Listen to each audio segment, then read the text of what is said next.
എല്ലാവർക്കും നമസ്കാരം. കേരളത്തിൽ വീണ്ടും ഒരു പ്രളയം വന്നുപോയി. നമ്മൾ അതിൽ നിന്നും എന്താ പറയുക, ഒരു സ്റ്റേബിൾ സിറ്റുവേഷനിലേക്ക് ആയിക്കൊണ്ടിരിക്കാൻ ശ്രമിക്കുകയാണ്. അപ്പോൾ കഴിഞ്ഞ വർഷത്തെ പോലെ ഉരുൾപൊട്ടലിലാണ് ഏറ്റവും കൂടുതൽ ആൾക്കാർ മരണപ്പെട്ടത്, ഏറ്റവും കൂടുതൽ ആൾക്കാർ ജീവൻ നഷ്ടപ്പെട്ടത്, കുറേ ആൾക്കാർക്ക് വീട് പോയി, അങ്ങനെ കുറേ നഷ്ടങ്ങളുണ്ടായി. അപ്പോൾ ഈ ഒരു സിറ്റുവേഷനിൽ സമൂഹ മാധ്യമങ്ങൾ അല്ലെങ്കിൽ പൊതുജനം ചർച്ച ചെയ്യപ്പെടുന്ന കുറച്ച് വിഷയങ്ങളും ചർച്ച ചെയ്യപ്പെടാത്ത കുറച്ച് കാര്യങ്ങളും അതിൽ എൻ്റെ ഒരു വ്യൂ പോയിൻ്റ് എന്താണെന്ന് പറയാൻ വേണ്ടിയിട്ടാണ് ഞാൻ ഈ വീഡിയോ ചെയ്യണത്. അപ്പോൾ ഇതിൽ ആദ്യം പറയാനുള്ളത്, നമ്മൾ പ്രളയം വന്നപ്പോൾ ഏറ്റവും കൂടുതൽ ചർച്ച ചെയ്തത് ഗാഡ്ഗിൽ റിപ്പോർട്ടിനെ പറ്റിയിട്ടായിരുന്നു. ഒരു 7-8 വർഷങ്ങൾക്ക് മുമ്പ് ഗാഡ്ഗിൽ സമർപ്പിച്ച ഒരു റിപ്പോർട്ടാണ്, അല്ലെങ്കിൽ അദ്ദേഹത്തിൻ്റെ ഒരു ഗ്രൂപ്പ് ആൾക്കാർ സമർപ്പിച്ച റിപ്പോർട്ടാണ് ഗാഡ്ഗിൽ റിപ്പോർട്ട് എന്ന് പറയുന്നത്. അതൊരു പശ്ചിമഘട്ടത്തെ കുറിച്ചിട്ടുള്ള ഒരു പഠനമായിരുന്നു. മെയിനായിട്ട് അതാണ് ഇപ്രാവശ്യം നമ്മൾ ഏറ്റവും കൂടുതൽ ആൾക്കാർ ചർച്ച ചെയ്യപ്പെട്ടത്. പക്ഷേ എൻ്റെ ചോദ്യം എന്താണെന്ന് വെച്ച് കഴിഞ്ഞാൽ, ഗാഡ്ഗിൽ റിപ്പോർട്ട് മാത്രം ചർച്ച ചെയ്താൽ മതിയോ, അല്ലെങ്കിൽ ഗാഡ്ഗിൽ റിപ്പോർട്ടിൽ മാത്രം ഒതുങ്ങി നിൽക്കണതാണോ നമ്മുടെ ഈ ഒരു റീബിൽഡ് കേരള, അല്ലെങ്കിൽ പുതിയൊരു കേരളത്തെ നിർമ്മാണം ഗാഡ്ഗിൽ റിപ്പോർട്ടിൽ മാത്രം ഒതുങ്ങി നിൽക്കണതാണോ എന്നാണ് എൻ്റെ ചോദ്യം. അപ്പോൾ അതിൽ നോക്കേണ്ടുന്ന കാര്യങ്ങൾ, ഒന്നാമത് ചർച്ച ചെയ്യപ്പെടേണ്ട വിഷയം ഗാഡ്ഗിൽ മാത്രമല്ല എന്നുള്ളതാണ് എനിക്ക് മനസ്സിലായിട്ടുള്ളത്. അതായത് ഗാഡ്ഗിൽ റിപ്പോർട്ട് ഞാൻ പറഞ്ഞ 7-8 വർഷങ്ങൾക്ക് മുമ്പ് സബ്മിറ്റ് ചെയ്തൊരു റിപ്പോർട്ടാണ് ഗാഡ്ഗിൽ റിപ്പോർട്ട് എന്ന് പറയുന്നത്. അത് പശ്ചിമഘട്ടത്തെ പറ്റിയുള്ള പഠനമായിരുന്നു. കേരളം എന്ന് പറയുമ്പോൾ പശ്ചിമഘട്ടം മാത്രമല്ലല്ലോ, അവിടെ തീരപ്രദേശം വരും, ഇടനാടുകൾ വരും, അവിടെ എന്തൊക്കെ ചെയ്യണം, എന്തൊക്കെ ചെയ്യാൻ പാടില്ല എന്നുള്ളത് ഗാഡ്ഗിൽ റിപ്പോർട്ടിൽ വളരെ അത്രയ്ക്ക് ഇൻക്ലൂഡഡ് അല്ല. അപ്പോൾ അത് മാത്രം ചർച്ച ചെയ്യപ്പെട്ടാൽ അത് കേരളത്തിൻ്റെ മുഴുവൻ കാര്യങ്ങളെല്ലാത്തിലും ചർച്ച ചെയ്യപ്പെടുമെന്ന് എനിക്ക് തോന്നുന്നില്ല. അപ്പോൾ നമ്മൾ നോക്കേണ്ടത് വേറെ ഏതൊക്കെ പഠനങ്ങളാണ് നടന്നിട്ടുള്ളത്, അല്ലെങ്കിൽ വേറെ ഏതൊക്കെ ആൾക്കാരാണ് ഇതിനെപ്പറ്റി പഠിച്ചിട്ടുള്ളത് നമ്മൾ നോക്കണം. അപ്പോൾ അങ്ങനെ ഞാൻ അന്വേഷിച്ചപ്പോൾ എനിക്ക് ഏറ്റവും മനസ്സിലായത് എന്താ വെച്ചാൽ, യൂറോപ്യൻ യൂണിയനും ഐക്യരാഷ്ട്രസഭയും ലോക ബാങ്കും കൂടിയിട്ട് കഴിഞ്ഞ വർഷത്തിൽ 2018 പ്രളയത്തെ പറ്റിയിട്ടൊരു റിപ്പോർട്ട് ഉണ്ടാക്കിയിട്ടുണ്ടായിരുന്നു. അപ്പോൾ ആ റിപ്പോർട്ട് എത്ര പേര് അങ്ങനെ റിപ്പോർട്ട് വന്നിട്ടുള്ള കാര്യം പോലും ചിലർ അറിഞ്ഞിട്ടില്ല, അല്ലെങ്കിൽ അത് വേണ്ടത്ര ചാനലുകൾ, മീഡിയ അത്ര ചർച്ച ചെയ്യപ്പെട്ടിട്ടില്ല. അതുപോലെ സോഷ്യൽ മീഡിയയിലധികം ചർച്ച ചെയ്യപ്പെട്ടിട്ടില്ല.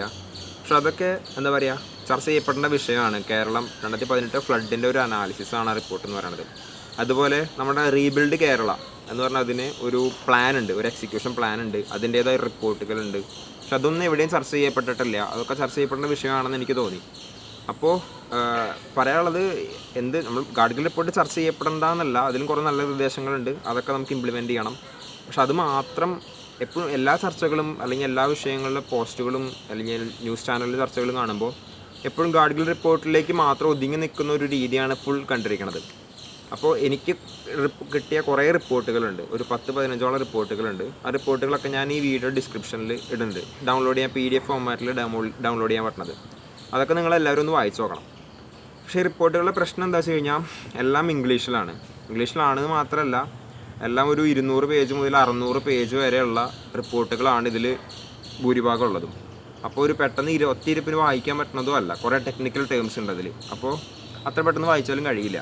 അപ്പോൾ ഇതിലേക്ക് എൻ്റെ ഒരു സജഷൻ എന്താണെന്ന് വെച്ച് കഴിഞ്ഞാൽ, സ്റ്റുഡൻസ് പ്രത്യേകിച്ച് ഈ ഒരു ഏരിയയുമായി ബന്ധപ്പെട്ട് ക്ലൈമറ്റുമായിട്ടോ ഭൂമിശാസ്ത്രമായിട്ടോ സിവിൽ എഞ്ചിനീയേഴ്സോ അല്ലെങ്കിൽ അങ്ങനെ ഒരു ഏരിയയുമായി ബന്ധപ്പെട്ട് വർക്ക് ചെയ്യുന്ന സ്റ്റുഡൻസ് ഇതൊരു വളണ്ടറി വർക്ക് പോലെ ഏറ്റെടുക്കുക. അതായത് ഈ റിപ്പോർട്ടുകളെല്ലാം പഠിച്ചത് അവരത് മലയാളത്തിലേക്ക് ആക്കാനുള്ളൊരു ശ്രമം ഉണ്ടെങ്കിൽ, പൊതുസമൂഹത്തിന് കുറച്ചും കൂടി വായിച്ച പറ്റുന്ന ഭാഷയിലേക്ക് ആക്കാൻ പറ്റുന്ന രീതിയിലാണെങ്കിൽ അത് കുറച്ചും കൂടി എളുപ്പമായിരിക്കും. ഇപ്പോൾ ഗാഡ്ഗിൽ റിപ്പോർട്ടിലൊക്കെ ചർച്ച ചെയ്യപ്പെട്ടപ്പോൾ പലപ്പോഴും നമ്മൾ കണ്ടു എന്തൊക്കെയായിരുന്നു അതിലെ നിർദ്ദേശങ്ങൾ. നമ്മൾ 10 മിനിറ്റ് കൊണ്ട് വായിച്ച് കഴിഞ്ഞാൽ മനസ്സിലാക്കുന്ന പറ്റുന്ന രീതിയിൽ ബ്രീഫായിട്ട് നമുക്ക് പല സ്ഥലത്തു നിന്ന് അതിൻ്റെ മെറ്റീരിയൽസ് കിട്ടിയിരുന്നു.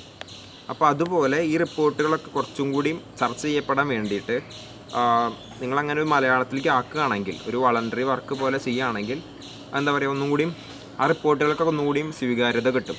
കാരണം എന്താ വെച്ച് കഴിഞ്ഞാൽ, ഗാഡ്ഗിൽ റിപ്പോർട്ടുകൾ മാത്രം ചർച്ച ചെയ്യപ്പെടുമ്പോൾ നമ്മുടെ ഇംപ്ലിമെൻറ്റേഷൻ ചിലപ്പോൾ അതിലേക്ക് മാത്രം ഒതുങ്ങിപ്പോവും. ബാക്കിയുള്ള റിപ്പോർട്ടുകളൊക്കെ ചർച്ച ചെയ്യപ്പെടും, അതിലും കുറേ നല്ല നിർദ്ദേശങ്ങളുണ്ട്. അപ്പോൾ അതും കൂടിയും ചർച്ചയ്ക്ക് ഉൾപ്പെടുത്തണം എന്നുള്ളൊരു റിക്വസ്റ്റാണ്. അതുപോലെ സ്റ്റുഡൻസിനോട് അത് മലയാളത്തിലാക്കി കഴിഞ്ഞാൽ കുറേ ആൾക്കാർക്ക് അത് വളരെ ഉപകാരപ്പെടും. അപ്പോൾ ഇതാണ് ഒന്നാമതായിട്ട് എനിക്ക് പറയാനുള്ളത്. പിന്നെ രണ്ടാമത്തെ ഒരു കാര്യം എന്ന് വെച്ച് കഴിഞ്ഞാൽ, നമ്മൾ എന്താ പറയുക, പ്രളയം കഴിഞ്ഞപ്പോൾ കുറച്ച് ദിവസം ഭയങ്കരമായിട്ട് എല്ലാവരും ചർച്ച ചെയ്യപ്പെടുന്ന വിഷയമായിരുന്നു വീടുകളെ പറ്റിയിട്ട്. വീടുകളുടെ രൂപകൽപ്പന എങ്ങനെയായിരിക്കണം, എന്താണ് ഇനി, എങ്ങനെയാണ് വീടുകൾ വെക്കേണ്ടത്, എല്ലാ വർഷവും പ്രളയം വരുമ്പോൾ ഭയങ്കര ബുദ്ധിമുട്ടാവില്ലേ, ഇനി വീടുകൾ ഉണ്ടാക്കുന്ന ആൾക്കാർ അവരൊക്കെ ശ്രദ്ധിക്കേണ്ടത് എന്തൊക്കെയാണെന്ന് പറ്റിയിട്ട് കുറേ പോസ്റ്റുകളൊക്കെ കണ്ടു. അപ്പോൾ അതിൽ ഏറ്റവും ഫേമസ് ആയതെന്ന് വെച്ചാൽ തൂണുകളുടെ മുകളിൽ വീടുകൾ ഉണ്ടാക്കുന്ന ഒരു രീതി. ഒരു 5-6 തൂണുകൾ ഉണ്ടാവും, അതിൻ്റെ മുകളിലായിരിക്കും ഫുൾ വീടുകൾ വരിക. അപ്പോൾ ഇതൊരു നല്ലതായിട്ടും കണ്ടു, ചീത്തയായിട്ടും അല്ലെങ്കിൽ മോശമായിട്ട് അതിനെതിരെ അങ്ങനെ ചെയ്യരുത് പറഞ്ഞിട്ടുള്ള കുറേ പോസ്റ്റുകളും കണ്ടു. അതൊരു സോഷ്യൽ മീഡിയയിലൊക്കെ ഭയങ്കര അധികം ചർച്ച ചെയ്തിട്ടുള്ളൊരു വിഷയമായിരുന്നു. നമ്മൾ സെർച്ച് ചെയ്ത് നോക്കിക്കഴിഞ്ഞാൽ ഇത് കേരളത്തിൽ ഇതൊരു പുതിയൊരു സംഭവമാണെങ്കിലും പല കൺട്രീസിലും പുറത്ത് ഫ്ലഡൊക്കെ വരുന്ന ഇഷ്ടംപോലെ കൺട്രീസിൽ ഇതൊരു അവർ വീട് വയ്ക്കുക തന്നെ അവർ നോർമൽ സ്റ്റേജിൽ അങ്ങനെ തന്നെയാണ് അവർ വീട് വയ്ക്കുക. അവരെ ഇങ്ങനെ നമ്മൾ തറയിൽ വീട് പണിതൊക്കെ വളരെ കുറവായിട്ടുള്ള ആൾക്കാരുണ്ട്, അങ്ങനത്തെ രാജ്യങ്ങളിലുണ്ട്. അപ്പോൾ ഇതൊരു കേരളത്തെ പറ്റി സംഭവിക്കും പുതിയ സംഭവമാണെങ്കിലും ലോകത്തെ മൊത്തം കൺസിഡർ ചെയ്യുമ്പോൾ ഇതൊരു പുതിയൊരു കൺസെപ്റ്റ് ഒന്നും അങ്ങനെയൊന്നുമല്ല. അപ്പോൾ ഇതുപോലെ ആൾക്കാർ വീട് നിർമ്മിക്കുന്നുണ്ട്. ഇപ്പോൾ കേരളത്തിൽ ഞാൻ റിപ്പോർട്ട് കണ്ടിട്ടുള്ളത് കുട്ടനാട്ടിലും വയനാട്ടിലുമാണ് തോന്നുന്നു, എനിക്കറിയില്ല, എക്സാക്റ്റ്ലി അറിയില്ല. അവിടെ 2 ദിക്കിലാണ് ഇങ്ങനത്തെ വീടുകൾ ഉണ്ട് എന്നുള്ളത് ഞാൻ അറിഞ്ഞത്. അപ്പോൾ ആ വീട് വയ്ക്കുമ്പോൾ ഗുണവും ദോഷവും. അപ്പോൾ എനിക്ക് തോന്നിയിട്ടുള്ള കാര്യം, പേഴ്സണലി എനിക്ക് തോന്നിയിട്ടുള്ള കാര്യം, നമ്മൾ പ്രളയത്തിനെതിരെയാണ് ഈ വീട് വയ്ക്കാൻ പോകുന്നത്. പക്ഷേ നമ്മൾ വീട് ചെയ്യുമ്പോൾ എന്താ വെച്ച് കഴിഞ്ഞാൽ ഒരു 5-6 കാലുകളുടെ മുകളിലാണ് വീട് പൊക്കണത്. ഇപ്പോൾ വീടിൻ്റെ മൊത്തം വെയിറ്റ് ആ 4-5 കാലുകളുടെ മുകളിലാണ് വരിക. അപ്പോൾ ഇത്രയും വെയിറ്റ് താങ്ങാൻ പറ്റുന്ന മണ്ണ് ആണെങ്കിൽ മാത്രം അങ്ങനെ വീട് വയ്ക്കാൻ പറ്റുള്ളൂ. കാരണം ഒരു പോയിന്റിൽ മാത്രം അത്രയും വെയിറ്റ് ലോഡ് വരുമ്പോൾ ആ മണ്ണിന് അത്രയും ഉറപ്പുണ്ടാവണം എന്നാണ് എൻ്റെ പെട്ടെന്ന് എനിക്ക് തോന്നുന്ന കാര്യം. പിന്നെ രണ്ടാമത്തെ കാര്യം, പ്രളയത്തെ ചെറുക്കാനായിട്ട് നമ്മൾ വീട് വയ്ക്കുമ്പോൾ അത് ഭൂകമ്പം പോലെ വേറെ എന്തെങ്കിലുമൊക്കെ സംഭവങ്ങൾ വന്നു കഴിഞ്ഞാൽ ആ വീടിന് പിടിച്ചു നിൽക്കാൻ പറ്റുന്ന ഒരു ശേഷി ഉണ്ടോ എന്നും കൂടി അന്വേഷിക്കണം. അത് കേരളത്തിലെ ഭൂപ്രകൃതിക്ക് അനുയോജ്യമായ രീതിയാണോ അങ്ങനത്തെ ഒരു വീട് നിർമ്മാണം അന്വേഷിച്ചിട്ട് മാത്രം അങ്ങനത്തെ ഒരു കൺസെപ്റ്റിലേക്ക് വീട് വയ്ക്കുന്നവരൊക്കെ ഒന്ന് അതിനെ പറ്റിയിട്ട് മാത്രം ആലോചിക്കാം. പിന്നെ കേരളത്തിൽ ഇപ്പോൾ നമ്മൾ ഏറ്റവും അധികം ചർച്ച ചെയ്യപ്പെട്ടൊരു വിഷയമായിരുന്നു മുറ്റം മുഴുവൻ കോൺക്രീറ്റ് ചെയ്യുക അല്ലെങ്കിൽ കട്ട വിരിക്കുക. അത് ഭയങ്കര തെറ്റാണ്, അല്ലെങ്കിൽ അത് അങ്ങനെ ചെയ്യരുത് പറഞ്ഞിട്ടുള്ളൊരു കൺസെപ്റ്റായിരുന്നു മൊത്തം കണ്ടിട്ടുള്ളത്. അപ്പോൾ അതിനോട് എനിക്ക് എന്താ പറയുക, മുറ്റം മുഴുവൻ കോൺക്രീറ്റ് ചെയ്യുക അല്ലെങ്കിൽ കട്ട വിരിക്കുക അങ്ങനെയാണ് സാധാരണ പറഞ്ഞു കേട്ടുള്ളത്. അപ്പോൾ അത് തെറ്റാണെന്നുള്ളൊരു പൂർണ്ണ അഭിപ്രായം എനിക്കില്ല. കാരണം എന്താ വെച്ച് കഴിഞ്ഞാൽ ഇപ്പോൾ ഓരോ മണ്ണിൻ്റെ ഘടനയ്ക്ക് അനുസരിച്ചിട്ടാണ് നമ്മൾ വെള്ളം എത്രത്തോളം അതിലേക്ക് ഇറങ്ങണം തീരുമാനിക്കുക. അതായത് ഇപ്പോൾ ഒരു ചെരിഞ്ഞ പ്രദേശമാണെങ്കിൽ അവിടെ ഒരു പരിധിയിൽ കൂടുതൽ വെള്ളം മണ്ണിലേക്ക് ഇറങ്ങാൻ പാടില്ല. അപ്പോൾ എന്തുണ്ടാവും, ഒരു പരിധിയിൽ കൂടുതൽ വെള്ളം മണ്ണിലേക്ക് ഇറങ്ങി കഴിഞ്ഞാൽ അവിടെ മണ്ണൊലിപ്പോ ഉരുൾപൊട്ടലോ ഉണ്ടൊക്കെ ഉണ്ടാവാനുള്ള സാധ്യത കൂടുതലാണ്. പക്ഷെ ഒരു സമതല പ്രദേശമാണെങ്കിൽ കുറച്ചധികം വെള്ളം മണ്ണിലേക്ക് പോയാലും വലിയ കുഴപ്പമുണ്ടാവില്ല.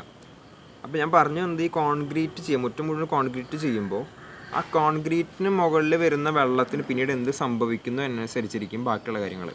അതായത് നമ്മളിപ്പോൾ മണ്ണിലേക്ക് ഇറങ്ങേണ്ട വെള്ളം കോൺക്രീറ്റ് മുകളിൽ കൂടെ ഇപ്പോൾ വീടിൻ്റെ പുറത്തുള്ള ഒരു ചാലിലേക്കൊക്കെ ഒഴുക്കി വിട്ട് കഴിഞ്ഞാൽ അതൊരു തെറ്റാണെന്ന് വേണമെങ്കിൽ പറയാം. അപ്പോൾ കോൺക്രീറ്റ് മുകളിലേക്ക് വരുന്ന വെള്ളം നമ്മൾ എല്ലാ വെള്ളവും കൂട്ടിയിട്ട് ഒരു മഴക്കുടിയിലേക്കൊക്കെ കൊണ്ടുപോകണമെങ്കിൽ അത് വലിയ പ്രശ്നമില്ല. പക്ഷെ ഇതുപോലെ വെള്ളം ഇറങ്ങണ്ടാത്ത സ്ഥലത്താണെങ്കിൽ ഇതുപോലെ കോൺക്രീറ്റ് ചെയ്തിട്ട് വെള്ളം ഒഴുക്കി വേറെ സ്ഥലത്തേക്ക് കൊണ്ടുപോകുന്നതും ഒരു നല്ല കാര്യമാണ്. അപ്പോൾ അത് എവിടെ കോൺക്രീറ്റ് ചെയ്യുന്നു, അവിടുത്തെ മണ്ണിൻ്റെ ഘടന, അവിടെ വെള്ളം ഇറങ്ങേണ്ടതാണോ ഇറങ്ങണ്ടാത്ത മണ്ണാണോ എന്നൊക്കെ അനുസരിച്ചിരിക്കും മുറ്റം കോൺക്രീറ്റ് ചെയ്യുന്നതിനെ പറ്റിയിട്ട്. അപ്പോൾ അതും മുഴുവൻ തെറ്റെന്നോ മുഴുവൻ ശരിയെന്നോ പറയാൻ പറ്റില്ല നമുക്ക്. അപ്പോൾ ആ കാര്യം ഇത് എൻ്റെ ഒരു പോയിൻ്റ് ഓഫ് വ്യൂ വന്ന കാര്യം കേട്ടോ, ശരിയാണെന്നല്ല ഞാൻ പറയണത്. പിന്നെ ഉള്ളൊരു കാര്യം എന്ന് വെച്ച് കഴിഞ്ഞാൽ ഓണാഘോഷങ്ങളെ പറ്റിയിട്ടാണ്. അതായത് പ്രളയം വന്നപ്പോൾ എല്ലാവരും പറഞ്ഞു നമ്മൾ ഓണാഘോഷത്തിന് കൊടുക്കണ പൈസ മുഴുവൻ അല്ലെങ്കിൽ ഓണാഘോഷം ഇല്ല, ആ പൈസ മുഴുവൻ നമ്മൾ ദുരിതാശ്വാസ നിധിയിലേക്ക് കൊടുക്കുകയാണ് എന്നൊക്കെ പറയണത് കേട്ടു. അപ്പം അത് എന്താ പറയുക, എനിക്ക് തോന്നണത് എന്താ വെച്ച് കഴിഞ്ഞാൽ അത് അത്ര ശരിയല്ല എന്നാണ്. കാരണം എന്താ വെച്ച് കഴിഞ്ഞാൽ പ്രളയമൊക്കെ വന്നപ്പോൾ ഏറ്റവും കൂടുതൽ ബുദ്ധിമുട്ടുണ്ടാക്കിയിട്ടുള്ളത് നമ്മുടെ വ്യാപാര മേഖലയാണ്. ഏറ്റവും കൂടുതൽ ഭയങ്കര നഷ്ടത്തിൽ ഓടിക്കൊണ്ടിരിക്കുന്ന സംഭവമാണ് വ്യാപാര മേഖല. പ്രളയം വന്നപ്പോൾ അതൊന്നും കൂടി പ്രശ്നമായി. ഓണം പോലത്തെ ഒരു സീസൺ വരുമ്പോൾ കേരളത്തിൽ ഭയങ്കരമായിട്ട് കച്ചവടം നടക്കണ ഒരു സീസണാണ് ഓണം പോലത്തെ സ്ഥലങ്ങൾ. അപ്പോൾ നമ്മൾ ഓണം ആഘോഷിക്കാതിരിക്കുക ഒക്കെ ചെയ്യുമ്പോൾ ഈ വ്യാപാര മേഖല വീണ്ടും നഷ്ടത്തിലാക്കിക്കൊണ്ടിരിക്കുകയാണ്. കാരണം കച്ചവടം ചെയ്ത് ചെറുകിട കർഷകരും ചെറുകിട വ്യവസായികളൊക്കെ ഉണ്ടാവും. അപ്പോൾ ഇവരൊക്കെ എന്താ വെച്ചാൽ അന്നന്ന് കിട്ടണതോ അല്ലെങ്കിൽ ആ ഒരു സീസണിൽ കിട്ടുന്ന വരുമാനമൊക്കെ വെച്ചിട്ടായിരിക്കും മൊത്തം അവരുടെ ജീവിതമൊക്കെ ഒന്ന് അഡ്ജസ്റ്റ് ചെയ്ത് കൊണ്ടുപോകുന്നുണ്ടാവുക. അപ്പോൾ നമ്മൾ ഈ ഒരു വലിയൊരു ജനത മൊത്തം ഓണം ആഘോഷിക്കണില്ല എന്ന് പറയുമ്പോൾ അത് അവർക്ക് കൊടുക്കുന്നത് വലിയ നഷ്ടമായിരിക്കും. അപ്പോൾ നമുക്ക് ചെയ്യാൻ പറ്റുന്നത് എന്താ വെച്ചാൽ വലിയ ആഘോഷങ്ങളൊന്നും ഇല്ലാതെ എന്നാൽ ജസ്റ്റ് ഓണം ആഘോഷിക്കണം പറ്റുന്ന രീതിയിൽ തന്നെ ആഘോഷിക്കുക. പിന്നെ പറ്റുവാണെങ്കിൽ ഈ വീട് നഷ്ടപ്പെട്ടവർ അല്ലെങ്കിൽ പ്രളയം നേരിട്ട് ബാധിച്ച ആൾക്കാരോടൊപ്പം കൂടി പോയിട്ട് ഓണം ആഘോഷിക്കുക. അപ്പോൾ അതും ഒന്ന് എനിക്കും അങ്ങനൊരു വ്യൂ പോയിൻ്റാണ് ഉള്ളത്, അത് ഷെയർ ചെയ്യാമെന്ന് വിചാരിച്ചു.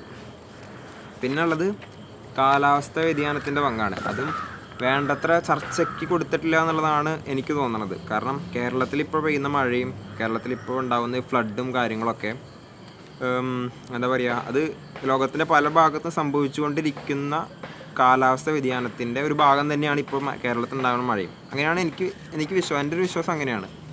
അപ്പോൾ നമ്മുടെ ചർച്ചകൾ എപ്പോഴും എന്താ വെച്ചാൽ കേരളത്തിനുള്ളിൽ ഉള്ള പ്രശ്നങ്ങൾ മാത്രമാണ് ഇതിന് കാരണം തോന്നുന്നു.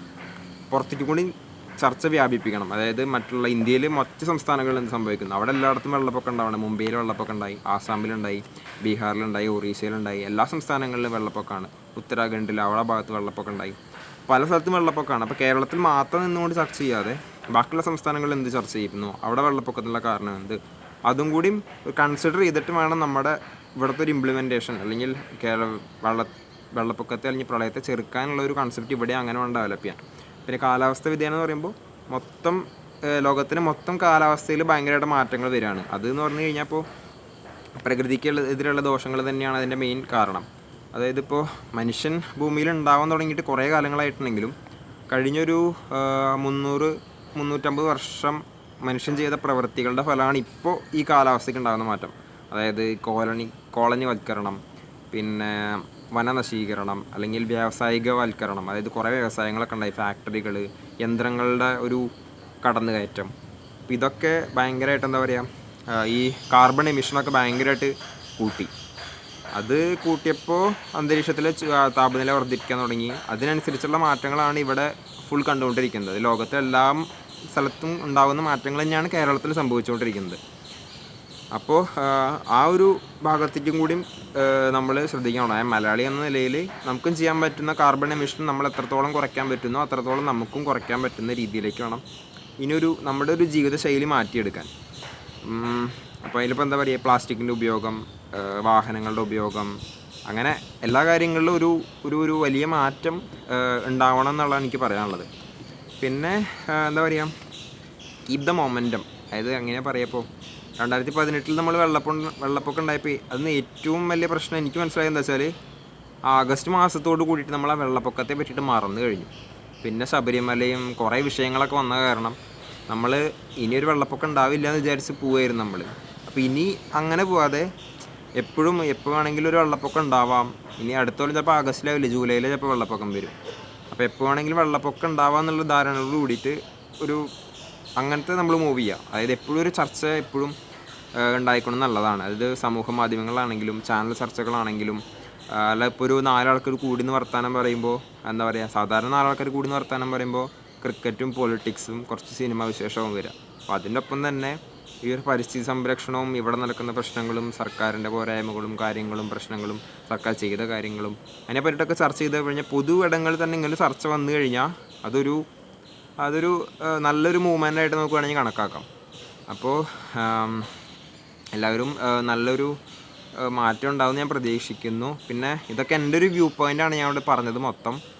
ഇതിൽ തെറ്റുകളുണ്ടാവാം, ഇതിൽ കൂടുതൽ ഇൻഫർമേഷൻസ് ഉണ്ടാവാം. അപ്പം അങ്ങനെ എന്തെങ്കിലുമൊക്കെ ഉണ്ടെങ്കിൽ നിങ്ങൾ ഈ വീഡിയോയുടെ താഴെ കമൻറ്റ് ചെയ്യുക. അപ്പോൾ ഇത്രയും കാര്യമാണ് പറയാൻ ഉദ്ദേശിച്ചത്. Thank you.